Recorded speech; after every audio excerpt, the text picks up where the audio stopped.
সময় যখন মানুষের কাছে গিয়েছি, মানুষের কাছে যখন কথা রেখেছি, আমাদের দল বাসদ মার্ক্সবাদীকে হয়তো আপনারা অনেকেই নামটা জানবেন না, চিনবেন না, কিন্তু আমরা বলতে চাই যত সাধারণ মানুষের যে দাবি, সেই দাবি নিয়ে কাজ করে যে দল, সে হলো বাসদ মার্ক্সবাদী। তাকে চিনে নিতে আপনাদের সুযোগের অভাব ছিল, আজকে সেই সুযোগ এসেছে,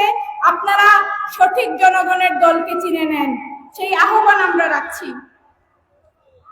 আপনারা জানেন যে বাংলাদেশের ভিত বাংলাদেশের মুক্তিযুদ্ধ, সেই বাংলাদেশের মুক্তিযুদ্ধ, তার ধারাবাহিকতায় 90-এর গণ অভ্যুত্থান এবং তারই ধারাবাহিকতায় একটা শোষণ মুক্তির আকাঙ্ক্ষা নিয়ে বৈষম্যের বিরুদ্ধে কথা বলে 24-এর গণ অভ্যুত্থান হয়েছে। তার পরবর্তী সময়ে এইরকম একটা নির্বাচন অনুষ্ঠিত হতে যাচ্ছে, সেই নির্বাচনে আমি অংশগ্রহণ করছি এবং আপনাদের সামনে বলতে চাই যে আমাদের সামনে যতটুকু পরিবর্তনের সুযোগ আছে, আমাদের হাতে যে ক্ষমতাটা আছে, যে ভোট দেওয়ার ক্ষমতা, জনপ্রতিনিধি নির্বাচিত করার ক্ষমতা, সঠিক মানুষ এবং সঠিক আদর্শের পক্ষের মানুষ নির্বাচন করার ক্ষমতা, সেই ক্ষমতা আপনারা আগামী 12ই ফেব্রুয়ারি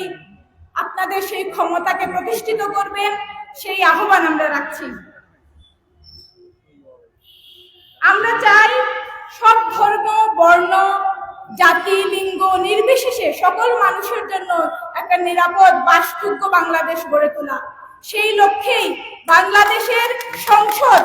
যাতে সাধারণ মানুষের সেই দাবির জায়গা, সেই দাবির